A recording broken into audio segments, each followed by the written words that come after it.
નમસ્કાર વિદ્યાર્થી મિત્રો। તો આની પહેલાના લેક્ચરમાં આપણે વિદ્યુતભાર વિશે સમજ મેળવી, બરોબર? કે કોઈ પણ બે પદાર્થને આપણે પરસ્પર ઘસીએ તો વિદ્યુત ઇલેક્ટ્રોનની આપ લે થાય, એટલે કે વિદ્યુતભાર છે, બરોબર, એ ટ્રાન્સફર થાય। અને આપણે અમુક પદાર્થોની જોડી પણ જોઈ કે ભાઈ કાચની હારે રેશમનું કાપડ હોય અથવા રૂ હોય એને ઘસવામાં આવે, એ રીતે પ્લાસ્ટિકનો સળિયો હોય, બરોબર? અમુક પદાર્થોની જોડી એમાં ફિક્સ હતી, બરોબર?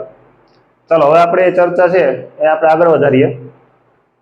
હવે આ લેક્ચરમાં આપણે વિદ્યુતભારના ગુણધર્મો જોવાના છે। અત્યાર સુધી આપણને વિદ્યુતભાર કોને કહેવાય, બરોબર, અને કઈ રીતે ટ્રાન્સફર થાય એક પદાર્થમાંથી બીજા પદાર્થમાં એનો ખ્યાલ આપણને આવી ગયો, બરોબર?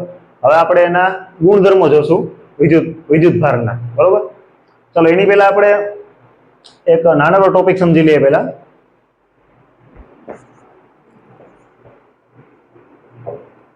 એક વાહકો અને અવાહકો, બરોબર? આમ તો બધાને ખ્યાલ જ છે। વાહકો કોને કહેવાય? તો કે જે પદાર્થો વિદ્યુત પ્રવાહને પોતાનામાંથી સરળતાથી પસાર થવા દે, બરોબર, એને વાહક કહેવાય। આપણને ખ્યાલ જ છે કોણ કોણ આવે એમાં? એલ્યુમિનિયમ, લોખંડ, તાંબુ, બરોબર, બધી ધાતુ, મોટા ભાગની ધાતુ। અને અવાહક કોને કહેવાય? તો કે જે પદાર્થો પોતાનામાંથી વિદ્યુત પ્રવાહને સરળતાથી પસાર થવા દેતા નથી અથવા તો બિલકુલ પસાર થવા દેતા નથી, એને અવાહક કહેવાય। આમાં કોણ કોણ આવશે? કાચ, પ્લાસ્ટિક, કાપડ, બરોબર, વગેરે વગેરે। હવે આપણે જે ચાર્જ વિદ્યુતભાર છે, બરોબર, કોઈ પણ બે પદાર્થને તમે ઘસો એટલે વિદ્યુત ઇલેક્ટ્રોનની આપ લે થાય, ટૂંકમાં ઋણ વિદ્યુતભારની આપ લે થાય, બરોબર? એ આપણે આગળના લેક્ચરમાં જોઈ ગયા। હવે તમે યાદ કરો એમાં આપણે કયા કયા પદાર્થ રાખ્યા હતા? તો કે કાચ, માનો કે કાચ, એક કાચનો સળિયો હતો, એની સાથે શું હતું? રેશમ હતું ને। તો આપણને પ્રશ્ન એવો થાય કે આપણે શા માટે રેશમના કાપડ સાથે ચમચી ન રાખી અથવા તો કોઈ ધાતુની વસ્તુ ના રાખી? કેમ? કારણ કે ચમચી સ્ટીલની બનેલી હોય। હવે સ્ટીલ છે એ કેવું છે? વાહક છે, બરોબર? એટલે શું કરશે કે આપણે અહીંયા તમે જોયું કે કાચમાં કઈ ઘટના ઘટતી હતી? આપણે કાચ અને રેશમ વચ્ચે કે કાચનો સળિયો છે એ વિદ્યુતભાર ગુમાવતો હતો, બરોબર, અને ધનભારિત બનતો હતો, અને રેશમનું કાપડ ધનભારિત। એ રીતે પ્લાસ્ટિકના સળિયામાં કેવું થતું હતું કે પ્લાસ્ટિકનો સળિયો છે એ ઇલેક્ટ્રોન મેળવતો હતો, બરોબર, અને એની હારે આપણે શું કહીશું હતું? તો કે રૂ, એ કેવું થતું હતું? ઋણ વિદ્યુતભારિત, બરોબર, અને પ્લાસ્ટિકનો સળિયો છે ઋણ વિદ્યુતભારિત અને રૂ છે એ ધનભારિત, બરોબર। અને આપણને એ પણ ખ્યાલ હતો કે મોટા ભાગના જે ઘન પદાર્થો છે એ ઇલેક્ટ્રોન મેળવે છે, એ આપણે ગયા લેક્ચરમાં સમજ મેળવી। તો અહીંયા ચમચી આપણે કેમ ન વાપરી? કારણ કે ચમચી છે એ સ્ટીલની બનેલી હોય, તો એમાં શું થશે કે તમે ચમચીને કોઈ યારે ઘસશો આ રેશમના કાપડ કે રૂ સાથે, બરોબર, તો શું થશે કે ઇલેક્ટ્રોન છે એ ચમચીમાં જશે તો ખરા, બરોબર, પણ આમાં શું થતું હતું કાચમાં કે ચમચી પોતે વાહક છે, એટલે એના દ્વારા વિદ્યુતભાર છે, ચાર્જ, બરોબર, એ સીધો જમીનમાં અથવા તો આપણા શરીરમાં ઉતરી જશે, કારણ કે આ છે વાહક છે, એટલે કે તરત પોતાનામાંથી ઇલેક્ટ્રોનને પસાર થવા દેશે, બરોબર। જ્યારે આ બધામાં શું થાય કે કાચ છે, પ્લાસ્ટિક છે, એ અવાહક છે, એટલે વિદ્યુતભારને પોતાનામાં પસાર થવા દેશે નહીં, બરોબર। હવે તમે ઊંધું નહીં વિચારતા, તમને પ્રશ્ન થશે કે આપણે અવાહક છે એ ઇલેક્ટ્રોનને પસાર થવા દેતા નથી। જો અહીંયા બે ઘટના ઘટે, મેં હમણાં એમ કીધું કે વાહક કોને કહેવાય? તો કે ભાઈ જે પદાર્થો પોતાનામાંથી વિદ્યુત પ્રવાહને પસાર થવા દે તે, બરોબર। વિદ્યુત પ્રવાહનો પ્રવાહ એટલે શું? ઇલેક્ટ્રોનનો પ્રવાહ। તો આપણે જ્યારે ઘસવાની પ્રક્રિયા કરી હતી, બરોબર, ત્યારે મોસ્ટ ઓફ ઇલેક્ટ્રોન જ આપલે થાય છે, પ્રોટોનની આપલે થતી નથી। કેમ? કારણ કે પ્રોટોન તો ક્યાં હોય? ન્યુક્લિયસમાં, પરમાણુ કેન્દ્રમાં હોય, બરોબર, એ તો જકડાયેલા હોય। ઇલેક્ટ્રોન છે હરતા ફરતા હોય, બરોબર।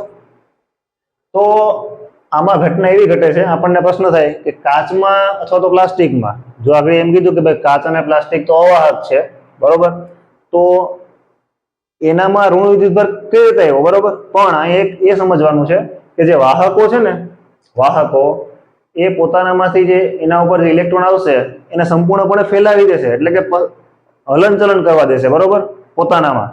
અને જ્યારે અવાહકો છે, કાચ છે અવાહક છે, પ્લાસ્ટિક પણ અવાહક છે, તો આપણને પ્રશ્ન થવો જોઈએ ને કે જ્યારે પ્લાસ્ટિકનો સળિયો અથવા તો કાચનો સળિયો છે એ રેસામાં આપણે ઘસીએ તો એના ઉપર ઇલેક્ટ્રોન કઈ રીતે આવ્યો? પણ ઇલેક્ટ્રોન છે અહીંયા આપણે એવો મતલબ નથી કાઢવાનો કે અવાહક હોવાથી ઇલેક્ટ્રોન આવ્યો કઈ રીતે. આપણે એવું સમજવાનું છે કે માનો કે આ માર્કર છે, બરોબર, તો આ પ્લાસ્ટિકની બનેલી છે, તો એના સરફેસ ઉપર જ આવશે ઇલેક્ટ્રોન, બરોબર, અને સરફેસ ઉપર સ્થિર રહેશે, બરોબર. જ્યારે કોઈ પણ ધાતુ હશે તો એના ઉપર સ્થિર નહીં રહે. એટલે આપણે ચમચી હશે તો ચમચી છે વિદ્યુત ભારિત થશે નહીં. બસ એટલું સમજવાનું છે. હવે એનું કારણ છે કે હું હમણાં બોલ્યો કે ભાઈ વાહકની સપાટી ઉપર ઇલેક્ટ્રોન આવે, વિદ્યુતભાર આવે, બરોબર, તો એની સંપૂર્ણ સપાટી ઉપર વિતરિત થઈ જાય, ટૂંકમાં ફેલાઈ જાય. અને અવાહકની સપાટી ઉપર આવે તો એક જગ્યાએ સ્થિર જ રહે, કારણ કે અવાહક છે એ વિદ્યુતને પોતાનામાંથી પસાર થવા દેશે નહીં. હવે વાહકની સપાટી ઉપર શા માટે વિતરિત એટલે કે ફેલાઈ જાય અને અવાહકની સપાટી ઉપર શા માટે સ્થિર રહે? આનું કારણ છે એ આપણે આગળના ચેપ્ટરમાં આવશે, બરોબર, બીજા ચેપ્ટરમાં, ત્યારે આપણે વિગતવાર એની ચર્ચા કરશું, બરોબર. ટૂંકમાં હાલ પૂરતું આપણે આમાં આ ટોપિકમાં કેટલું સમજવાનું છે કે વાહક એટલે પોતાનામાંથી ઇલેક્ટ્રોનને પસાર થવા દે, બરોબર, અથવા તો વિદ્યુતને, કારણ કે વિદ્યુતનો પ્રવાહ છે ઇલેક્ટ્રોનનો પ્રવાહ જ છે, બરોબર. અને અવાહક એટલે કે જે પોતાનામાંથી વિદ્યુતને પસાર થવા દે નહીં, બરોબર. હવે આ બંને વચ્ચેના પદાર્થો પણ છે એને અર્ધવાહક કહેવાય, બરોબર, અર્ધવાહક, અને અંગ્રેજીમાં કહેવાય સેમિકન્ડક્ટર. આનું પણ આપણે આખું ચેપ્ટર તમારા 12મા ધોરણના બીજા ભાગમાં આવશે, બરોબર, અર્ધવાહકો એટલે કે સેમિકન્ડક્ટર, બરોબર. આની જે ઇલેક્ટ્રોનને પસાર થવાની જે કેપેસિટી હોય કેટલી હોય તો કે આના કરતાં ઓછી હોય, આના કરતાં વધારે હોય, ટૂંકમાં મીડિયમ એવરેજ હોય, બરોબર. ચલો હવે આપણે વિદ્યુતભારના ગુણધર્મો જોઈએ.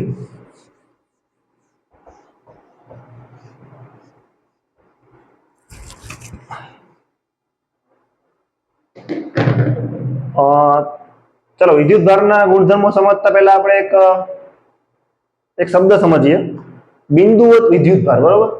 બિંદુવત વિદ્યુતભાર એટલે કે એને અંગ્રેજીમાં કહેવાય પોઈન્ટ ચાર્જ.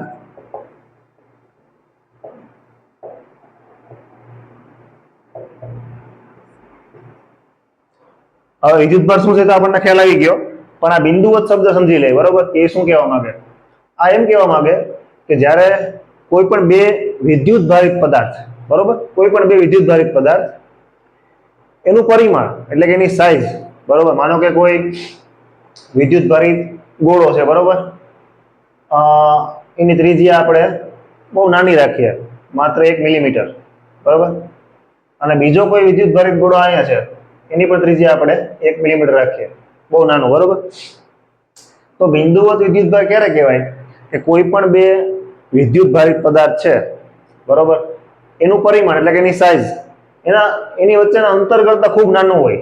માનો કે આ અંતર છે એ આપણે 10 મીટર રાખીએ, 10 મીટર, તો 10 મીટર એટલે જે 1 મિલીમીટર છે અને ત્રિજ્યા, બરોબર, એના કરતા ખૂબ વધારે મોટું થયું ને, અને 1 મિલીમીટર છે આના કરતા ખૂબ નાનું છે. તો ત્યારે તમે આ બંને પદાર્થને બિંદુવત વિદ્યુતભાર ગણી શકો, એટલે કે પોઈન્ટ ચાર્જ, બરોબર. તમે આને સંપૂર્ણ એક ચાર્જ તરીકે લઈ શકો, બરોબર. આ ખાલી એક સમજવાનું હતું. માનો કે આપણે પૃથ્વી અને સૂર્યની વાત કરીએ, બરોબર, તો આપણે પૃથ્વીની ત્રિજ્યા અને સૂર્યની ત્રિજ્યા એ બંને વચ્ચેના અંતર કરતા ખૂબ નાની છે, કારણ કે આપણે પૃથ્વી અને સૂર્ય વચ્ચેનું અંતર જોવા જાય તો 15 કરોડ કિલોમીટર છે, બરોબર, આજના ટૂંકમાં સાયન્ટિફિક કેલ્ક્યુલેશન પ્રમાણે. તો પૃથ્વીની ત્રિજ્યા તો 15 કરોડ કિલોમીટર છે જ નહીં, બરોબર, આપણને ખ્યાલ જ છે. તો એ સંજોગોમાં આપણે પૃથ્વી અને સૂર્યને જેમ પોઈન્ટ ચાર્જ તરીકે લઈ શકીએ, માત્ર ગણતરી માટે, બરોબર. તો આ રીતે આપણે જ્યારે કોઈ પણ બે પદાર્થ વચ્ચેનું અંતર છે એના પરિમાણ કરતા ખૂબ વધારે હોય ત્યારે આપણે એને બિંદુવત વિદ્યુતભાર કહેશું. એટલે તમારે આને એક સિંગલ ચાર્જ તરીકે લેવાનો, બરોબર, આ રીતે. ચાલો હવે જે આપણો મેઇન ટોપિક છે વિદ્યુતભારના ગુણધર્મો, એ આપણે એક પછી એક જોઈએ. તો એનો ફર્સ્ટ ગુણધર્મ એવો છે પહેલો કે વિદ્યુતભારનો સરવાળો થાય છે, આ ફર્સ્ટ, બરોબર.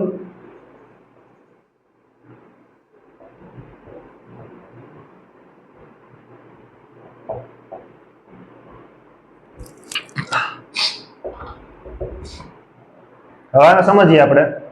એટલે કે જેમ આપણે સાદી સંખ્યાઓનો સરવાળો કરીએ, બેઝિક સરવાળો, બરોબર, એ પ્રમાણે જ વિદ્યુતભારનો સરવાળો થાય. માનો કે કઈ રીતે? માનો કે આ કોઈ વિદ્યુતભારિત પદાર્થ છે, બરોબર, એની અંદર પ્લસ પ્લસ 3 પ્લસ છે. ચલો આપણે કોઈ પણ ધારી લઈએ. ચલો +2 +3 અને આ 1, બરોબર. પછી -2 કરી દઈએ, -3 પ્લસ -5 કરી દઈએ, બરોબર, -5. એટલો એની અંદર ચાર્જ છે, બરોબર. તો આનો કુલ ચાર્જ કેટલો થાય ટોટલ આપણે ગણવું હોય તો કે તમે જેમ સરવાળો કરો, આપણે સાદો સરવાળો, જેમ આપણે મેથેમેટિક્સમાં પૂર્ણાંક સંખ્યાનો સરવાળો કરીએ એ પ્રમાણે આનો સાદો સરવાળો થાય. એટલે કે પ્લસ છે 2 + 3 + 1 અને આ માઇનસ છે તો -2 -3 -5. હવે આપણે ગણીએ કેટલો થશે. 3 ને 2 5, 5 ને 1 6, બરોબર. 6 - 2 એટલે 4, 4 - 3 એટલે 1 અને 1 - 5 એટલે -4 જેવો આવશે. એટલે આનો જે કુલ ચાર્જ થયો એ કેટલો થયો? -4 E, બરોબર. ટૂંકમાં કહેવાનો મતલબ શું છે કે તમે કોઈ પણ પદાર્થની અંદર જે વિદ્યુતભાર છે એનો સરવાળો છે એ બેઝિક સરવાળાની રીતે થાય. જેમાં આપણે પૂર્ણાંક સંખ્યાનો સરવાળો કરીએ એ પ્રમાણે વિદ્યુતભારનો સરવાળો થાય. કેમ? કારણ કે વિદ્યુતભાર છે એ અદિશ છે, એને માત્ર મૂલ્ય હોય, એને કોઈ દિશા હોતી નથી. જે રીતે દળ હોય, દળ, બરોબર, એને શું હોય? માત્ર મૂલ્ય હોય, દળની કોઈ દિશા હોતી નથી, બરોબર. તો એ પ્રમાણે વિદ્યુતભાર છે એ પણ અદિશ છે, એને કોઈ દિશા નથી હોતી, માત્ર મૂલ્ય જ હોય છે. અને મૂલ્ય આપણને ખ્યાલ છે કાં પ્લસ હોય કાં માઇનસ. તો કોઈ પણ પદાર્થની અંદર જે વિદ્યુતભાર રહેલો છે, વિદ્યુતભારિત પદાર્થ, બરોબર, એની અંદરનો જે ચાર્જ એટલે કે વિદ્યુતભાર છે એનો સરવાળો પૂર્ણાંક સંખ્યાના નિયમ પ્રમાણે થાય. રેડી? આ એનો પહેલો ગુણધર્મ છે. હવે બીજો ગુણધર્મ જોઈએ.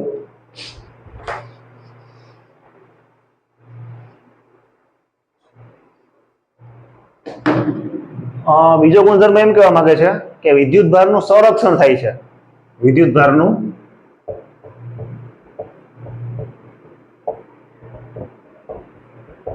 સંરક્ષણ થાય, બરોબર. હવે આનો મતલબ શું?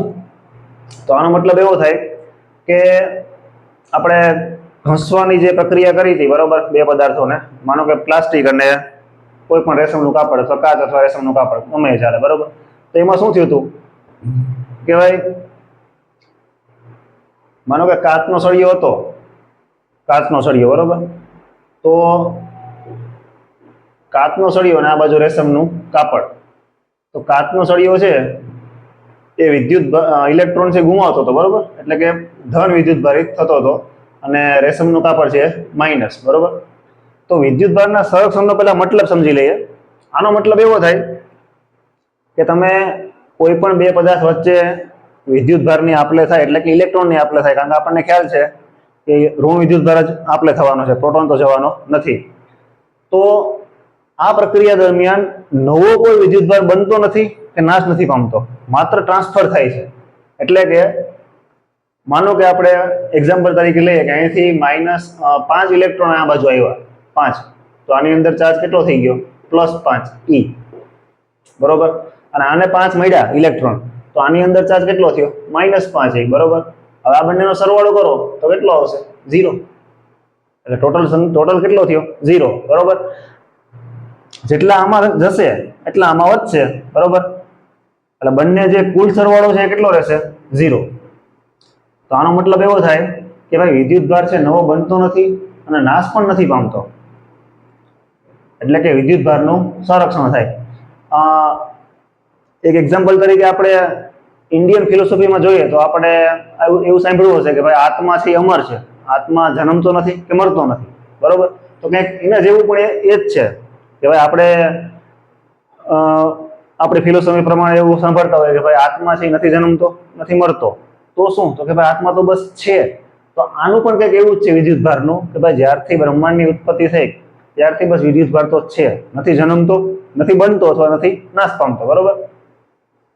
અને આને કહેવાય વિદ્યુતભારનું સંરક્ષણ. એટલે કે કોઈ પણ પ્રક્રિયામાં જે કુલ વિદ્યુતભાર છે એ હંમેશા શૂન્ય હશે, 0, અચળ હશે, બરોબર. તમે આગળ ભાગ 2 માં જે ન્યુક્લિયર ફિઝિક્સના ચેપ્ટર છે, આપણે પરમાણુના જે ચેપ્ટર આવશે બધા, એમાં એક પ્રક્રિયા છે કે ન્યુટ્રોનમાંથી પ્રોટોન અને ઇલેક્ટ્રોન બને, બરોબર. એ પ્રક્રિયા એક આવશે. ન્યુટ્રોનમાંથી શું બને? પ્રોટોન અને ઇલેક્ટ્રોન. તો આમાં વિચારો તો આપણને ખ્યાલ છે ન્યુટ્રોનનો ચાર્જ કેટલો હોય? 0. પ્રોટોનનો કેટલો હોય? +1 અને ઇલેક્ટ્રોનનો -1 તો આ બંનેનો સરવાળો કેટલો થઈ ગયો? 0. બરોબર. એટલે પ્રોટોન ઇલેક્ટ્રોન બન્યા એટલે કુલ ચાર્જ પાછો ટોટલ કેટલો થઈ ગયો? 0 જ થઈ ગયો. તો આ રીતે વિદ્યુતભારનું સંરક્ષણ થાય છે. એટલે કે નવો ચાર્જ બનતો નથી અને ઉત્પન્ન પણ કરી શકાય, નાશ પણ નથી પામતો. જેટલો ચાર્જ રહી છે બરોબર એ કુલ અચળ રહી છે બરોબર. અને એમ પણ કહી શકાય કે સમગ્ર બ્રહ્માંડનો કુલ વિદ્યુતભાર પણ અચળ છે બરોબર.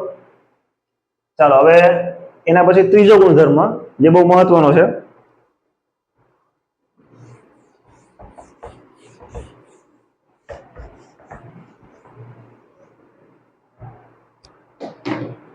ત્રીજા ગુણધર્મનું નામ છે વિદ્યુતભારનું ક્વોન્ટમીકરણ. એટલે આપણે શબ્દ પહેલા સમજીએ. ક્વોન્ટમીકરણ બરોબર. તો ક્વોન્ટમીકરણનો મતલબ શું થાય? ક્વોન્ટમીકરણનો મતલબ એવો થાય કે કોઈ પણ ભૌતિક રાશિ છે બરોબર એ તમને સતત નહીં મળે, તમને પેકેટ સ્વરૂપે મળશે. પેકેટ 1 2 3 ફિક્સ આંકડામાં બરોબર. ક્વોન્ટમીકરણનો મતલબ એવો થાય કે કોઈ પણ ભૌતિક રાશિ, અત્યારે આપણા માટે રાશિ કઈ છે અત્યારે? વિદ્યુતભાર. તો એ ભૌતિક રાશિ જ છે, ફિઝિક્સમાં આવતી એવી ઘણી બધી રાશિ છે બરોબર. તો એ તમને સતત એનું મૂલ્ય નહીં મળે. સતત કોને કહેવાય? માનો કે 2 ડોલ છે બરોબર. 2 ડોલ લીધી આપણે. એક ડોલમાં મેં બોલ ભર્યા, ટેનિસના બોલ છે, અને એક ડોલમાં આપણે પાણી ભર્યું બરોબર. હવે આ ડોલને હું નીચે પછાડી આમ ધક્કો મારીને તો એમાંથી બોલ એક પછી એક આગળ વધશે, એમ આમાંથી પાણી નીચે પડશે બરોબર. પાણી આપણે નીચે રૂમની વાત છે, નીચે ધક્કો મારવાનો છે તો આમાંથી બોલ કઈ રીતે જશે? બોલ તો બોલ આ પ્રમાણે જશે આગળ, 1 બોલ 2 ત્રીજો, આ બંને વચ્ચે જગ્યા રહેશે. પણ પાણી છે, પાણી વચ્ચે જગ્યા નહીં રહી. પાણી તો જેમ આપણે નદી વહેતી હોય એમ સતત વહેશે ને, સતત બરોબર. તો આને શું કહેવાય? આને કન્ટિન્યુ કહેવાય કે ભાઈ પાણી સતત હોય, એની વચ્ચે જગ્યા કંઈ તમને જોવા નહીં મળે. અને બોલમાં કેવું થશે? એક ફિક્સ અમાઉન્ટ જોવા મળશે. એક બોલ અહીંયા, બીજો બોલ અહીંયા, ત્રીજો અહીંયા, એક પછી એક વચ્ચે જગ્યા જોવા મળશે. તો ક્યાંક આવો મતલબ પણ આ જે ક્વોન્ટમીકરણ શબ્દ છે એનો થાય છે. એટલે કે ચાર્જ છે, વિદ્યુતભાર, એ બે પદાર્થ વચ્ચે ફિક્સ અમાઉન્ટમાં ટ્રાન્સફર થશે, ફિક્સ અમાઉન્ટમાં બરોબર. હવે એ કેટલું અમાઉન્ટ એ આપણે સમજીએ.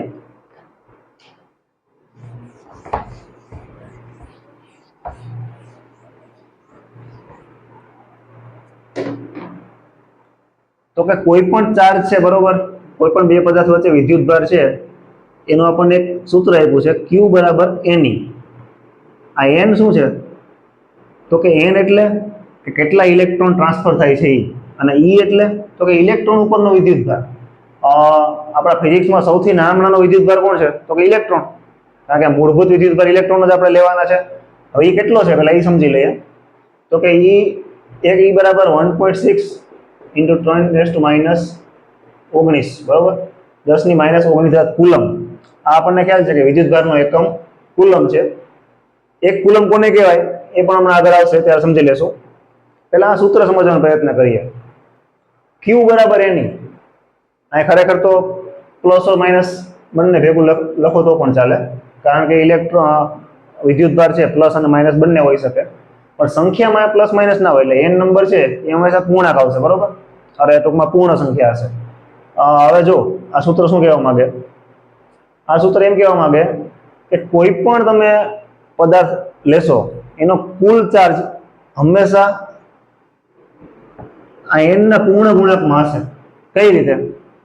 માનો કે આપણે જે કાચ અથવા તો પ્લાસ્ટિકનો સળિયો અને રેશમનું કાપડ આ બંનેનું ઉદાહરણ લીધું હતું બરોબર. તો જે પ્લાસ્ટિકનો સળિયો છે એમાં ઇલેક્ટ્રોન આવ્યા એટલે ઋણભારિત થયો, અને રેશમનું કાપડ ધનભારિત થયું બરોબર. તો એની અંદર ઇલેક્ટ્રોન કેટલા આવશે? 1 2 3 4 5 એ રીતે આવશે. કોઈ દિવસ 1.5 ઇલેક્ટ્રોન નહીં આવે. બસ આ સમજવાનું છે. મેં કીધું ને ફિક્સ અમાઉન્ટ. ફિક્સ એટલે અપૂર્ણાંક નહીં હોય, એ પેકેટમાં હશે. 1 2 3 4 5 6 આ રીતે બરોબર. હવે E નું મૂલ્ય 1.6 × 10⁻⁻19 કુલમ છે. તો આપણે એનની કિંમત મૂકતા જઈએ તો આપણને બે પદાર્થો વચ્ચે જે ઇલેક્ટ્રોનની ટ્રાન્સફર થાય ચાર્જની એ કયા કયા અમાઉન્ટમાં થઈ શકે એની ખબર પડશે આપણે.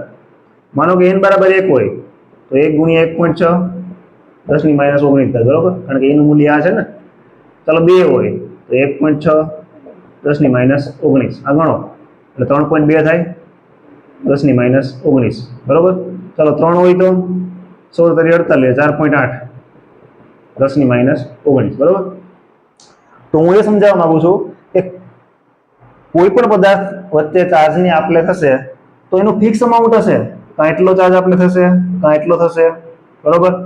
કોઈ દિવસ આવું નહીં થાય 2.5 ગુણ્યા 10 ની માઇનસ 19 કુલમ એટલો ચાર્જ આપલે થશે જ નહીં. કેમ? કારણ કે આ 2.5 છે એ તમે 1.6 લ્યો એના ગુણાંકમાં આવતા જ નથી, કારણ કે મિનિમમ 1 ઇલેક્ટ્રોન હોય તો એટલો જ છે. 2 ઇલેક્ટ્રોન હોય તો 1.6 ગુણ્યા 3.2 થઈ જાય, એટલે વચ્ચે 2.5 તો આવશે જ નહીં. સમજાણું ને? આ પેકેટનો જે પેકેટ શબ્દ વાપર્યો પેકેટ એ શું કહેવા માંગે? Fix amount. પહેલું પેકેટ તો કે ભાઈ એટલાનું, બીજું પેકેટ તો એટલાનું, ત્રીજું પેકેટ એટલાનું બરોબર. આ વસ્તુ એમ કહેવા માંગે કે આપણો જે ચાર્જ છે એનું ક્વોન્ટમીકરણ થાય છે. ક્વોન્ટમીકરણ શબ્દનો મતલબ જ એવો છે કે ભાઈ જે ભૌતિક રાશિ છે એ હંમેશા ફિક્સ અમાઉન્ટમાં હશે. એનો મતલબ જ એવો છે કે ફિક્સ આ શબ્દનો મતલબ જ એવો થાય છે બરોબર, કે ચાર્જની આપલે છે એ હંમેશા ફિક્સ અમાઉન્ટમાં થશે. પછી કોઈ પણ એક પ્રશ્ન છે કે એટલો ચાર્જ હોઈ શકે 1.1 ગુણ્યા 10 ની માઇનસ 19 કોઈ પદાર્થ ઉપર? ના. કેમ? કારણ કે આપણો મિનિમમ ચાર્જ, ઓછામાં ઓછો ચાર્જ છે એ કોનો છે? ઇલેક્ટ્રોનનો છે. એ કેટલો છે? તો કે 1.6 ગુણ્યા 10 ની માઇનસ 19 તો આ એનાથી નાનું છે, એ શક્ય જ નથી બરોબર. એટલે દુનિયાના જેટલા પદાર્થ છે એ બધાયનો ચાર્જ આ રીતે હશે, કોઈ પણ પદાર્થનો બરોબર, આના ગુણાંકમાં હશે. આ પ્લસ લખ્યું, સેમ માઇનસમાં પણ થઈ શકે. આપણે ખાલી આ માઇનસ કરી નાખો એટલે -3/2, કારણ કે ઇલેક્ટ્રોન તો આપણે જે પદાર્થ ઇલેક્ટ્રોન મેળવશે બરોબર એ ઋણ ભારિત થશે અને ગુમાવશે એ ધન ભારિત થશે બરોબર. માનો કે કાચનો સળિયો હતો એ ઇલેક્ટ્રોન ગુમાવતો હતો તો આપણે માની લઈએ કે 5 ઇલેક્ટ્રોન ગુમાવ્યા તો એનો ચાર્જ કેટલો થયો? +5e બરોબર. અને રેશમનું કાપડ ઇલેક્ટ્રોન મેળવે તો એના કેટલા થશે? -5e બરોબર. તો આ આખી છે કે ભાઈ ક્વોન્ટમીકરણ કોને કહેવાય? તો કે જે ઇલેક્ટ્રોન છે એનો ટ્રાન્સફર થવાનું જે અમાઉન્ટ છે ફિક્સ હશે બરોબર. ચાલો હવે આ કુલમ સમજી લઈએ કે ભાઈ આપણને ખ્યાલ જ છે કે વિદ્યુત ભારનો એકમ કયો છે? કુલમ. હવે એક કુલમ કહેવાય કોને? એક કુલમ એટલે શું? તો એક કુલમ એટલે કે વિદ્યુત પ્રવાહનો એકમ તમે ધોરણ 11 માં ભણી ગયા છો, એમ્પિયર છે. તો કોઈ પણ એક તાર હોય બરોબર, એમાંથી 1 એમ્પિયર વિદ્યુત પ્રવાહ 1 સેકન્ડ માટે પસાર થાય. 1 એમ્પિયર વિદ્યુત પ્રવાહ 1 સેકન્ડ માટે પસાર થાય તો જેટલો વિદ્યુત ભાર પસાર થયો ને આ તારમાંથી એ 1 કુલમ હોય. આવી એની વ્યાખ્યા છે 1 કુલમની બરોબર. હવે તમે 1 કુલમમાં કેટલા ઇલેક્ટ્રોન હોઈ શકે એ પણ તમે ગણી શકો આના ઉપરથી, કે આપણે ખ્યાલ છે કે ભાઈ 1 ઇલેક્ટ્રોનનો વિદ્યુત ભાર કેટલો હોય? તો કે 1.6 × 10 ની -19 બરોબર. તો 1 કુલમમાં કેટલી સંખ્યા હોય વિદ્યુત ભારની? તો એ તમે ગણશો એટલે 1/1.6 ગુણ્યા 10 ની -19 બરોબર. આ તમે ગણશો એટલે લગભગ 6.25 જેવું આવશે, 10 ની 18 એટલી સંખ્યા 1 કુલમમાં હોય ઇલેક્ટ્રોનની સંખ્યાઓ બરોબર. આ ઇલેક્ટ્રોનની સંખ્યા છે. અને 1 કુલમની વ્યાખ્યા શું? તો કે 1 એમ્પિયર વિદ્યુત પ્રવાહ કોઈ એક તારમાંથી 1 સેકન્ડ માટે પસાર થવા દઈએ આપણે, ખાલી 1 સેકન્ડ માટે, તો જેટલો વિદ્યુત ભાર પસાર થશે ને એ કેટલો હશે? તો કે 1 કુલમ જેટલો હશે બરોબર. તો ચલો આ એના ગુણધર્મ થયા. ફરી પાછા આપણે એક વખત રિપીટ કરી લઈએ. પેલો કેવો હતો? વિદ્યુત ભારનો સરવાળો થાય. બીજો કેવો હતો? વિદ્યુત ભાર છે ટોટલ એનો કન્ઝર્વેશન થાય, એટલે કે સંરક્ષણ થાય, જેટલો છે એટલો જ રહે, નવો બનતો નથી કે નાશ નથી પામતો બરોબર. અને ત્રીજો હતો ક્વોન્ટમીકરણ બરોબર. હવે આપણે આગળના લેક્ચરમાં ઉદાહરણ નંબર 1 અને 2 અને ત્યારબાદ કુલમનો નિયમ જોશું.